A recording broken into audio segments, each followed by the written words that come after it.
Хүний нөөцийн менежмент. Гэрээ тушаалын бүртгэл. Гэрээний бүртгэл. Ажилтны гэрээг баталгаажуулах бол нэмэх тэмдэг дээр дарна. Компанийг сонгож оруулж өгнө. Төлөвийг батлагдсан болгож өөрчлөн. Ажилтны кодыг оруулж өгнө. Ажиллах хэлбэр. Хилтэс тасаг албан тушаал.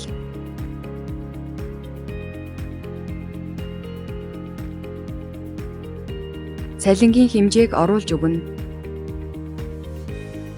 Цалингийн төрөл. Туршилтын цалингийн хувь тавьбал туршилтын хугацааны цалин үндсэн цалингаас бодогдож гарна, хувь тавихгүй шууд дүнг нь оруулж болно. Ажлын гэрээ эхлэх огноо, гэрээ дуусах огноог оруулж өгнө.